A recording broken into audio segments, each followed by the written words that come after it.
आज आष्टी उपसा सिंचन योजना क्रमांक 3 अंतर्गत शिंपोरा ते खुंटेपळ या पाईपलाईनच्या कामाच्या पाहणीसाठी आणि बोगद्याच्या कामाच्या शुभारंभासाठी मंचावर उपस्थित या राज्याचे मुख्यमंत्री जे मुख्यमंत्री म्हणून पहिल्यांदा बीड जिल्ह्यात आज पाऊल ठेवत आहेत, ते बीड जिल्ह्याला पाणी देण्यासाठी पाऊल ठेवत आहेत, देवेंद्रजी फडणवीस. मंचावर उपस्थित जलसंपदा मंत्री ज्यांच्या खात्याने या कार्यक्रमाला इथे हे रूप दिलेलं आहे, ते आमच्या शेजारच्या जिल्ह्याचे ज्यांचे 3 पिढ्याचे अत्यंत चांगले ऋणानुबंध आमचे आहेत, ते राधाकृष्ण विखे पाटील. मंचावर उपस्थित माझ्या निवडणुकीमध्ये ज्यांनी मला पराभूत केले आणि निवडून आले, ते बजरंग बाप्पा.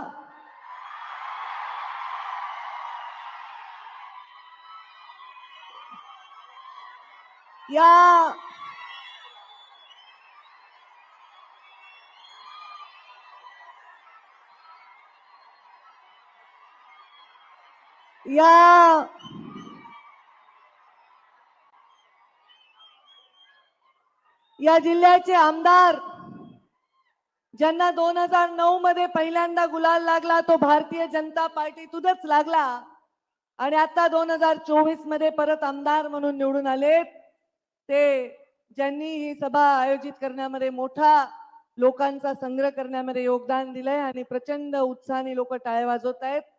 राष्ट्रवादीचा खासदार निवडून आला म्हणलं तरी भाजपच्या आमदारांच्या टाळ्या जास्त वाजल्या, ते आदरणीय सुरेश अण्णा धस.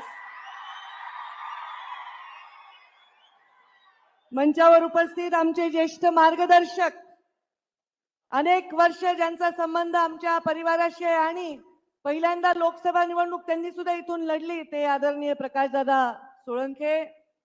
मंचावर उपस्थित माझे सहकारी आमदार नमिता मुंदडा, आताच नवनिर्वाचित आमदार गेवराईचे विजयराजे पंडित आणि बीडचे आमदार संदीप क्षीरसागर. बघा देवेंद्रजी, तुम्ही बघताय ना तुम्ही. आणि मंचावर उपस्थित माजी आमदार 3 वेळा राहिले का धोंडे साहेब?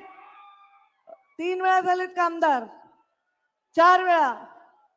भीमरावजी धोंडे साहेब माझ्या वडिलांचे अत्यंत चांगले मित्र आणि आपल्या भाजपचे आमदार राहिले देवेंद्रजी जेव्हा मुख्यमंत्री होते तेव्हा. मंचावर उपस्थित अपक्ष म्हणून निवडून आले होते, युतीच्या शासनामध्ये आमदार राहिलेले साहेबरावजी दरेकर. मंचावर उपस्थित आमच्या शासनात आमचे मुख्यमंत्री जेव्हा देवेंद्रजी होते तेव्हा गेवराईचे आमदार राहिले लक्ष्मण पवार.